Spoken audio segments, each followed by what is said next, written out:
who confesses their deepest fears to a faceless screen, thinking it's just a harmless algorithm. Alona Harwell never believed in fairy tales. Her world was made of paychecks, hand-me-downs, and microwave dinners. So when she downloaded a dating app that promised AI-powered emotional support, she didn't expect anything more than a few awkward chatbot replies to distract her between night shifts. What she got instead was him, a man hiding behind a machine, a millionaire pretending to be a bot, and a connection so genuine it blurred every line between code and soul.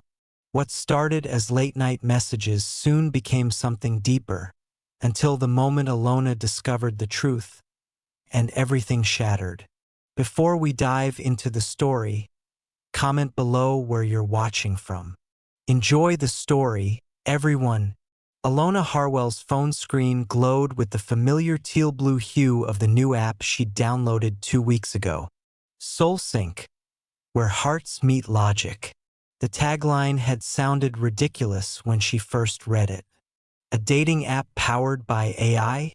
No photos, no swiping, just chat-based compatibility through anonymous conversations. It matched you with someone who would understand your heart before seeing your face. Yeah, right. But on the 4th night, after a 12-hour cashier shift and lukewarm soup, Alona had found herself replying anyway. She tapped back into the conversation with Heartline_203, the randomly assigned name of her match.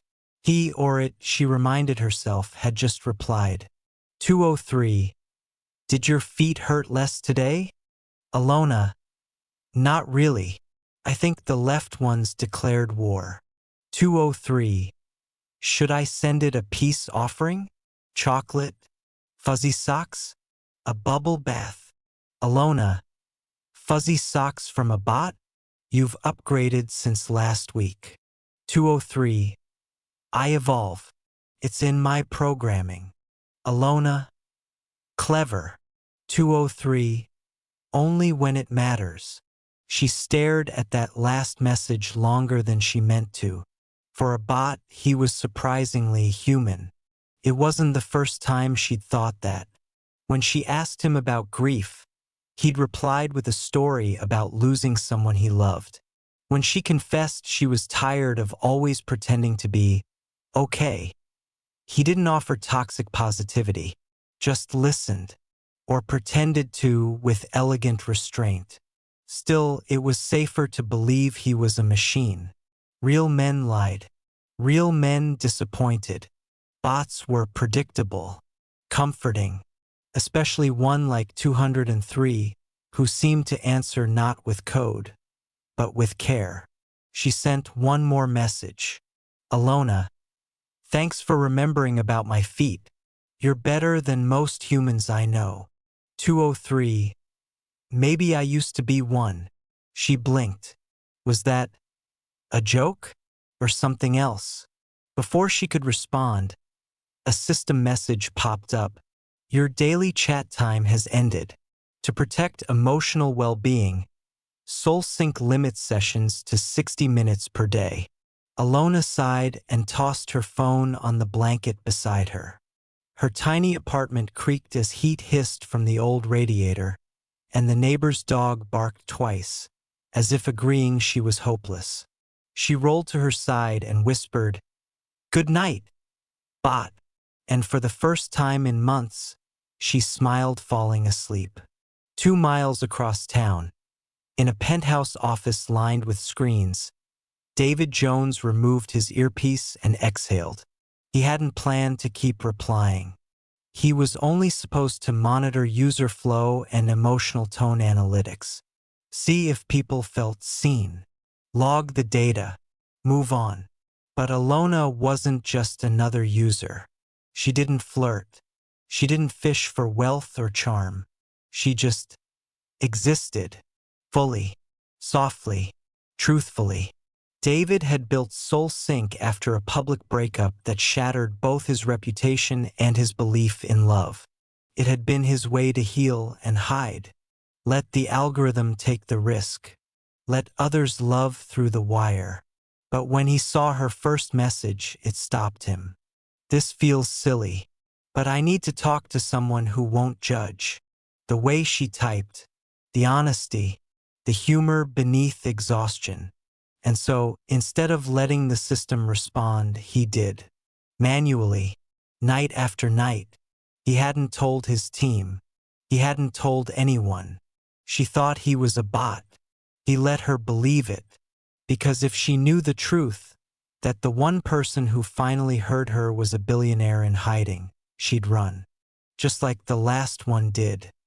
The next day, Alona arrived at the checkout lane at 6:55 p.m., same as always. Her uniform vest clung to her shoulders, still slightly damp from the freezing rain outside. She kept the same tired smile for customers, the same cheery tone that barely concealed her fatigue. But all day, her thoughts hovered around a screen. Around him, whoever or whatever he was. At 10:03 p.m., she returned home, kicked off her soaked sneakers, and reheated yesterday's pasta. She didn't even turn on the lights, just let the microwave and phone screen illuminate the kitchen's chipped tile floor. A notification blinked. SoulSync. One new message from Heartline_203. She tapped fast. 203. Today I saw a man slip on the sidewalk and pretend it was a dance move. Alona. That's either tragic or genius. 203. Life's both. Mostly at the same time. She paused, fingers hovering over the keyboard. Then typed. Alona. You ever wonder what we'd say if we weren't anonymous? 203. I'd probably ruin it. Alona. You sound scared. 203. Maybe, but I also sound real, don't I? She froze. Her heart jumped in a way no algorithm ever could. Was she being paranoid? Or was he not a bot? Before she could ask more, her phone buzzed again. Not a chat this time, but a different app. Job board. New opportunity near you. Evening transcription work available. She clicked it without thinking, needing the money. But in the back of her mind, something else clicked too. And it had nothing to do with work. David stared at the word real for a long time after sending it. Too much? Too soon? He closed his laptop, leaned back in his chair, and looked out at the glittering skyline. This wasn't just a diversion anymore. She wasn't just another user behind the screen. And tomorrow, when he saw her name again in the system, he knew he wouldn't let the bot reply. Not yet. Not when she typed like poetry and trusted like glass. Because he wasn't ready to lose her. Not even to himself. Alona had learned two things growing up in her aunt's tiny duplex. One, don't waste words. And two, never expect anyone to listen. So when she found herself spilling her heart to a matchmaking bot, of all things it felt oddly safe. Her roommate, Tess, had rolled her eyes when Alona first installed SoulSync. You're too good for a robot, she teased, flipping through a magazine. At least download something with real people and bad selfies. But Alona didn't want selfies. She wanted silence that listened back. And Heartline_203 did just that. That night, she sat curled up on the edge of her mattress, knees hugged to her chest, fingers hovering over her phone. The chat opened before she even typed. 203. Tell me something you've never told anyone. She blinked. Alona. That's a heavy start. 203. I can take it. Alona. Okay. I'm scared that I'll always be poor. That I'll spend my whole life choosing between bus fare and groceries. 203. You don't deserve that. Alona. Deserve has nothing to do with it. Life doesn't check resumes before breaking people. She stared at the blinking dots as his reply came in slowly. 203. Then maybe someone should rewrite life's code. She laughed, short and involuntary, and something inside her shifted. Across the city, David sat at the edge of his leather couch, barefoot, laptop warming his knees. The suit jacket was gone. The press releases ignored. His calendar pinged, he closed it. Because the only message that mattered right now was hers. He knew it was wrong. Pretending to be a bot. Staying anonymous.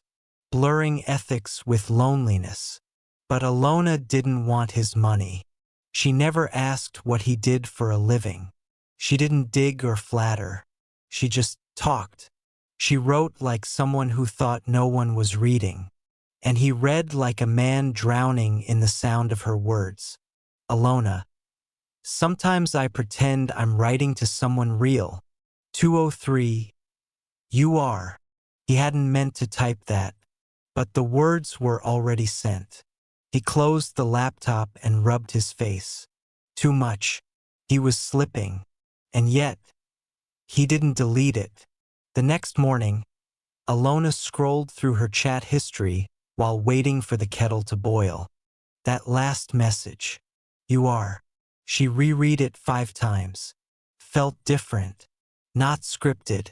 Not recycled. Not synthetic. Her stomach fluttered, and she hated that it did. It was a bot. A line of code. Maybe a clever intern on the other side. But it wasn't someone real, not really. Still, she typed. Alona. If you're not a bot, what are you? 203.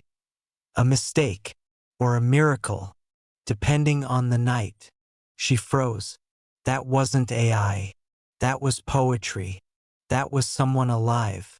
David leaned back, his heart beating harder than it should. He hadn't planned that reply, it had just come. Maybe it was time to confess. Maybe he'd tell her the truth. The real name, the real face, the man behind the script. He clicked to check her profile, but it was blank. No picture, no real name. Just the alias AH and a list of emotional tags from her responses. Grief, honesty, humor, resilience. And yet he knew her. He knew her voice in written words. The way she broke sentences to soften their landing. The way she hid pain in parentheses. He had 100 employees who answered investor calls, wrote strategic briefs, and developed code. But no one had ever made him feel seen like the girl who thought he was an algorithm. He started typing, I need to tell you something, then paused, then erased it. Instead, he typed, 203. You said once that no one listens to you. I want you to know, I hear you. Alona read the message on her lunch break, sitting on an overturned milk crate behind the store. Wind whistled through the alley. Her soup was cold, but her chest felt oddly warm. How could a bot write something like that? She wasn't sure anymore, and part of her didn't want to know. The mystery felt safer than the disappointment. That weekend, something unexpected happened. Alona received an email titled, Soul Sync Survey, Beta Participants Wanted. It offered a $150 bonus for taking part in a blind transcription task. All she had to do was review anonymized chat logs from the app and provide feedback on the quality of responses. She clicked accept before finishing the soup she was heating on the stove. Money was money. What she didn't expect was to read her own conversation. David stared at the incoming submissions to the survey. He hadn't meant for her file to land in that batch. It was a clerical error, one his assistant was already panicking over. The transcripts were meant to be randomized. But the moment he saw AH open the file labeled Chat 57A, his blood ran cold. It was the thread, their thread. She'd recognized the words. she'd know it was hers. And if she connected it to him, he grabbed his phone, typing frantically into the back-end system, trying to stop the transmission. But it was too late. Alona stared at the screen. The timestamp, the language, the joke about fuzzy socks. It was her conversation. Except, it was labeled Manual Entry, Admin Override, DJ. Her heart skipped. DJ? She looked closer. The metadata included a location, Riverview Tower. That was no intern, no algorithm. Someone had been behind the screen the whole time, a real person, and based on the initials and the location, someone very, very real. Her stomach twisted. She grabbed her phone and typed one last message into the app. Alona, who are you? The response came instantly. 203, Alona, please. That was all it said. No code, no clever phrasing, just her name, spelled out. He knew her. He'd always known. And now she knew too. Alona didn't sleep that night. The moment she saw the initials DJ and that message ending with her name. Not her alias, not her tag, but her name. Something inside her buckled. She lay awake staring at the ceiling, her hands gripping the phone like it might explode. Outside, the radiator hissed. The street lamp flickered against the curtains. Inside, the question screamed through her veins. Who is DJ? It only took 20 minutes for Tess to find the answer. Wait, you said Riverview Tower? Tess squinted at her laptop while crunching cereal. Girl, that's the headquarters for Jones Tech, as in David freaking Jones, as in CEO, genius, philanthropist, handsome in a suit, probably smells like forests and money. Tess. Alona's voice was flat. Please. Tess stopped mid-crunch. Are you saying he's the one behind that bot? Alona didn't answer, but her silence was loud enough. David sat at his desk, staring at a blinking cursor. The message box was open, empty. What could he possibly say? Sorry I lied? I only pretended to be AI because I liked you? Yes, I'm that David Jones, the one with the Forbes profile and zero social skills? None of it sounded right. The truth was, he hadn't meant for it to go on this long. He didn't mean to fall for her words, for her honesty, for her quiet strength that showed up between complaints about blisters and night shifts. But he had. And now, the wall between them had collapsed, and she hadn't replied since last night. His hands hovered over the keyboard again. Then finally, 203, I'm sorry, I didn't plan this, but I never lied about how I listened. He didn't hit send. Not yet. Alona didn't answer right away because she couldn't. Her chest felt like it was caving in under the weight of betrayal and confusion. This wasn't just a guy hiding behind a screen. This was a man who had watched her, studied her, engaged with her, knowing who he was the whole time.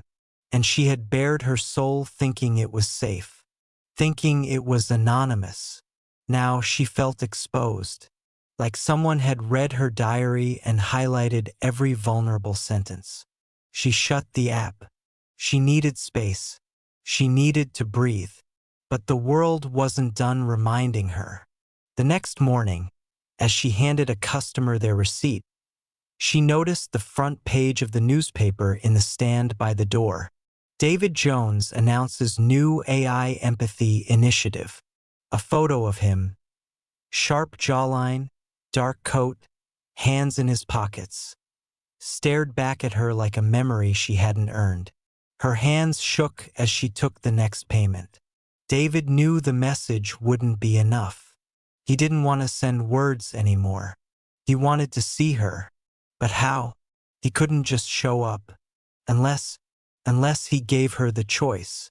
He opened a private side portal in the app and created a link, one she'd receive only if she logged back in. The message was simple. No more screens. If you ever want to talk, I'll be at the cafe on 7th. Wednesday, 6 p.m. You don't have to come, but I'll wait. Then he closed the app and waited. Alona saw the message 3 hours later. She reread it 7 times. The cafe on 7th. The place with the mural on the wall. She passed it sometimes on her walk home, always too fancy to go in. Now he'd be waiting there? She wanted to scream, wanted to ignore it, wanted to go. Her fingers trembled as she opened the chat. Alona, you had every advantage, every choice, and still you chose to hide. Why? This time the reply was delayed. For the first time since she met him, the pause felt human. Then, 203. Because I've been surrounded by people who wanted something from me. You never did. And I didn't want to lose that by showing you who I am. On Wednesday, Alona stood outside the cafe at 5:58 p.m. The inside was dimly lit, warm. She could see couples at booths, baristas humming to the playlist, and at the far corner, a man in a dark gray coat. He wasn't on his phone. He wasn't scanning the room. He was just sitting, waiting. Her heart hammered. She turned around, walked to the corner, stopped, then turned back. She pushed the door open. Every sound disappeared, as if the city went silent just for this moment. David looked up. Their eyes met. And for the first time, there were no filters, no avatars, no anonymity. Just a girl with a paper-thin jacket. And a man who built empires but didn't know how to hold a conversation without hiding. She walked over, stopped across from him. Neither spoke. He stood slowly. You came, he said. She looked at him. I had questions. He nodded. I'll answer all of them. She sat down, and for the first time, they began again, with nothing but the truth. The cafe was warmer than Alona expected. Or maybe it was just the heat rising off her skin, the way her pulse had refused to calm since stepping through the door. David sat across from her, jacket still on, elbows resting lightly on the table like he didn't want to take up too much space. Like he knew he had already taken too much. Neither of them touched the menus. I guess I'll go first, he said quietly. My real name is David Jones, but you probably figured that out. Alona folded her hands in her lap. I did. He nodded, like he deserved the stiffness in her voice. I built SoulSync 2 years ago, he continued. Originally, it was supposed to be a safe space. No profiles, no photos, just people talking. No pretending. And then, he exhaled. Then you messaged. And you weren't pretending. You were just honest. So I answered. Not as the system. As me. You never said, she murmured. You let me believe I was speaking to a bot. You let me trust you. I know. He looked down. That was wrong. The silence between them wasn't cold. It was worse, it was cautious. Like neither of them wanted to say the thing that might break what was left. I wasn't trying to manipulate you, David added. I didn't want to test you or trick you. I just wanted something real. Alona's eyes stung. She hadn't planned to cry. I told you things I've never said out loud, she whispered. Things I only shared because I thought I was alone on the other side of the screen. I know, he said again, and I never took that lightly. Her voice wavered. Then why not tell me sooner? He hesitated. Because I didn't think you'd stay if you knew. That landed like a stone. He looked at her then, fully, not like a CEO, not like a man used to being in control. just like someone afraid. Do you remember when you said you were scared of always being poor? He asked. She nodded. I'm scared of always being wanted for the wrong reasons. His voice cracked a little. People see the money, the name. They play nice, smile wide, pretend to love the person they think I am. I've had women pitch business ideas during dates. I've had people leak my texts to gossip blogs. But you were different. You didn't ask for anything. You didn't even ask who I was. Alona swallowed. I liked not knowing, she admitted. It made everything feel simple. Then I ruined it. A pause. I didn't say that. He looked up again. But I don't know if I can trust you, she said, voice steady but soft. I don't know if what we had was real or just part of a story you were writing in your head. David nodded slowly. Then let me show you something. He reached into his coat pocket and pulled out a small notebook. Worn edges. Plain cover. He placed it gently on the table and slid it toward her. Alona hesitated, then opened it. Inside were pages of notes. Printed messages. Her messages. Not screenshots, handwritten lines, copied word for word. I think pain leaves fingerprints. Even if we wash our hands, people still see them. Some nights, I pretend I'm made of fire. It's the only thing that keeps me warm.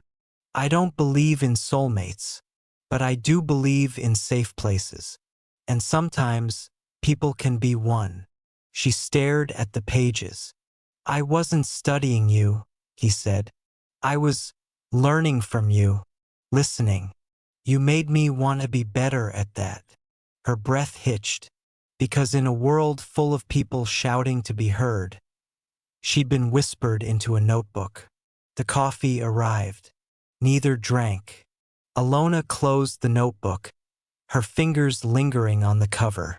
I don't know what this is, she admitted, but I know it's not what I expected. David gave a quiet laugh. Same. She finally looked at him again. Really looked. Without the ache in her chest. Without the pressure to defend herself. And in that moment, she didn't see a millionaire. She saw a man who had built walls so high he had to disguise himself as a robot just to connect with someone. Okay, she said softly. So what now? He didn't smile. He didn't flinch. He just said, now I ask if I can see you again, not as 203, just as David. She hesitated. Then once. No promises. His eyes lit up.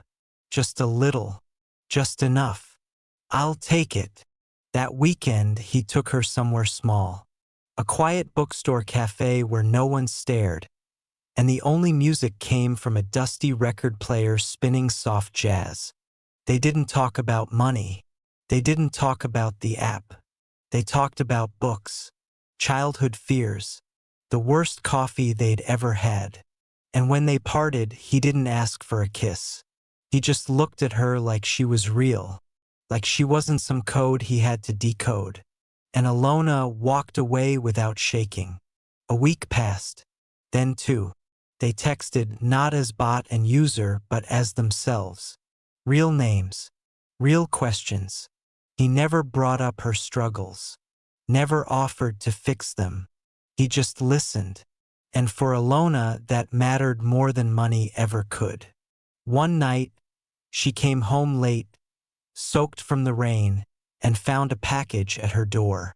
Inside was a blank journal and a note for the words you don't want to forget. D.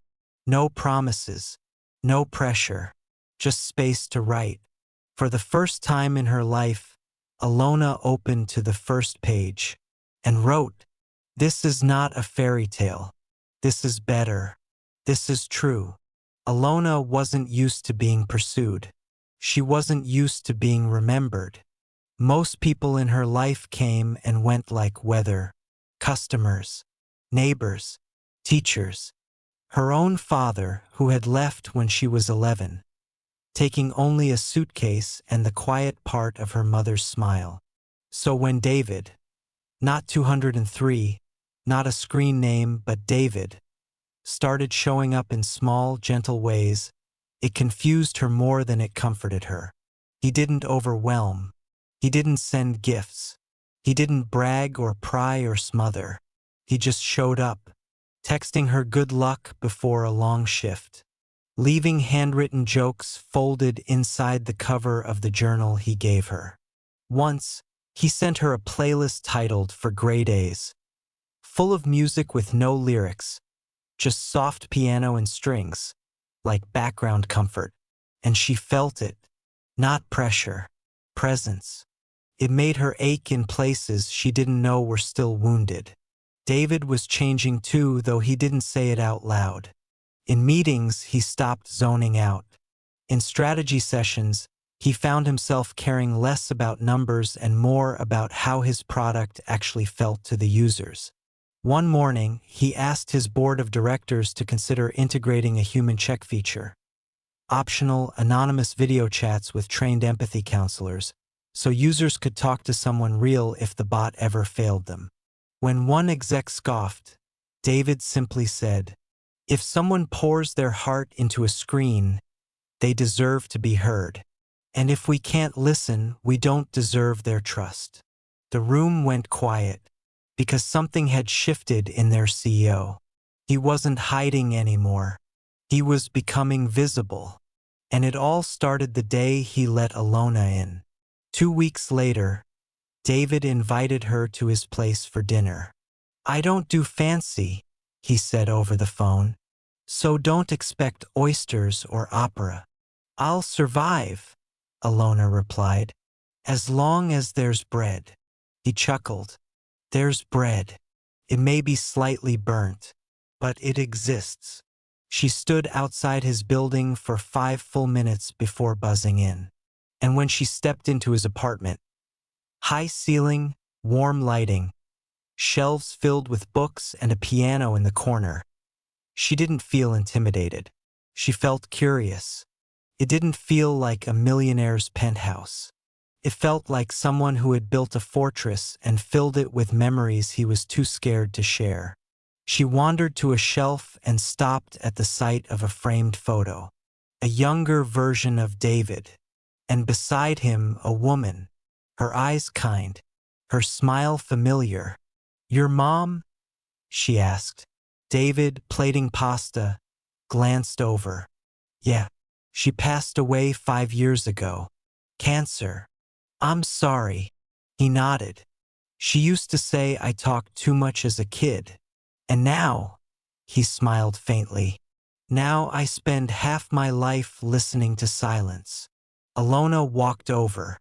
"Not silence," she said. "Just people finally getting the space to speak." They ate dinner in comfortable quiet. No tension. No heavy confessions. Just clinking forks, laughter, and conversation that wandered like old friends. Later, she sat beside him on the couch, fingers tracing the spine of a poetry book she pulled from his shelf. "I almost didn't come tonight," she admitted. "I know. I'm still scared." "I am too." She looked at him. "Why?" He exhaled slowly. "Because I'm used to people leaving when the mask comes off. And I'm used to people leaving when the truth shows." They both laughed. A little sad, a little surprised. Then, without thinking, she leaned her head on his shoulder. And he didn't move. He just stayed. Still, quiet, there. The next morning, Alona woke before dawn and slipped out silently, not wanting to break the fragile peace they'd built. On her walk home, she noticed something. She wasn't waiting for the other shoe to drop. She wasn't bracing for disappointment. For the first time, she just let herself feel. And it felt like standing in the sun after a long winter. But life has a way of testing softness, especially when you stop expecting it. It started with a headline: Soulsync CO dating beta user. Ethical breach or modern love? Then came the photos. One of them entering the cafe. Another of her walking beside him, laughing, unaware of the camera. Tess called first. Alona, don't panic. But you're trending. Alona's stomach dropped. She opened her laptop and found her inbox flooded. Some called her a gold digger. Others accused the company of emotional manipulation. Some were kind. Most were not. And then came the worst part. An internal memo leaked online mentioned a disciplinary review and PR crisis. David's company was in damage control. Because of her, she shut her laptop and sat frozen for 10 minutes. Then she opened her phone. No new messages. Nothing from David. Nothing at all. She typed out a message. Alona, are you okay? No reply. She waited 5 hours. Still nothing. And in that silence, the old fears came flooding back. What if he was ashamed? What if she was the mistake? David wasn't silent because he didn't care. He was silent because he was in a room full of executives shouting over each other, demanding he issue a formal statement. A few wanted him to say the relationship was experimental. Others suggested calling it a case of AI-assisted miscommunication. But David sat at the head of the table, staring at the screen showing Alona's face plastered on blogs and tabloids, and something in him snapped. He stood. I won't disown her for your comfort, he said. She's not a liability. She's the only reason any of this means anything. Silence fell. He closed his laptop, walked out of the boardroom and straight into the storm. He didn't care. He just needed to find her. And this time he wasn't hiding. Alona didn't cry. Not when she read the articles. Not when she saw her face on a gossip site next to the words, social climber. Not even when the woman in the break room stared too long and whispered behind a coffee cup. She didn't cry, but she did stop answering David's messages. Because by the time he finally texted, after 13 hours of silence, it was too late. Her walls were already back up. And this time, she wasn't sure they'd come down again. David, I wanted to protect you. I thought silence would shield you. I was wrong. She read the message, didn't reply, because what was there to say? She wasn't a press release. She was a person. And now the whole world thought she was just another headline. That night, she opened the Soulsync app for the first time in days. Not to talk, not to listen, just to remember. And there it was, the old conversation thread. Message after message from 203, the version of David who'd felt like a safe place. She scrolled until she found the one she couldn't forget. 203. If someone listens to you long enough, it starts to sound like love. She stared at it for a long time, then closed the app, because she wasn't sure she believed it anymore. David stood outside the grocery store at 9:13 p.m. He wasn't sure why he thought she'd still be working. He just remembered her saying once, Tuesdays are my long shifts. And it was the only lead he had that didn't involve assistance or emails or strategy. He waited. 5 minutes. 10. Then he saw her, walking toward the back exit, hood up, bag slung over her shoulder. She looked tired, but still somehow luminous, like a lighthouse that didn't know it was saving anyone. He stepped forward. Alona! She stopped, didn't turn. Please, he said, just give me a minute. She didn't move, so he did. Slow steps, careful distance. I didn't handle it well. I shut down. And I've done that my whole life. Make people think I'm fine, then disappear when things get real. He exhaled. But I don't want to disappear from you. She finally turned. Her eyes didn't shine. They didn't soften. But they looked at him. And that was more than he deserved. You were real when it didn't cost you anything, she said. But when it did, you vanished. I know, he said. But I came back. Because of guilt? No. Because of you. A beat. You didn't fall for a bot, Alona. And I didn't fall for some anonymous username. I fell for the way you write about pain like it's poetry. For the way you never try to impress anyone. For the way you stayed, even when you thought I was just code. He stepped closer. Don't let the noise take that away from us. She looked at him. You think this can work? A girl with overdue rent and 2 thrift store jackets? And the guy who built a tech empire. David's voice was steady. I think it already did. The next morning, a handwritten letter arrived at SoulSync HQ. No return address. No sender name. Just a plain envelope, sealed in red. Inside was a folded page and a drawing. A cartoon version of their first chat. Alona scribbled in a hoodie. A robot on a screen with a tiny red heart in its center. And between them, a bridge made of words. On the back, just one sentence. Sometimes the most honest connections come from people who aren't trying to impress, only to understand. It became the company's new mission statement. David framed it in his office and read it every morning before turning on his screen. A few weeks later, Alona stood in line at the Children's Center where she'd started volunteering again. A little girl tugged her sleeve. Miss Alona, are robots real? She smiled. Some are, she said, but the best ones turn out to be people. That evening, David knocked on her door. No flowers, no suits, just him, hoodie, sneakers, and something in his hand. A tablet. On it, a new SoulSync beta version. Only one button. Start with truth. He held it out to her. I want you to test it. She tilted her head. I thought you already had testers. I want one who'll tell me when I'm wrong. She smiled, took the tablet, and invited him in. No fairy tale music, no fireworks, just soup on the stove, rain on the window, and 2 people who once met by accident, but stayed on purpose.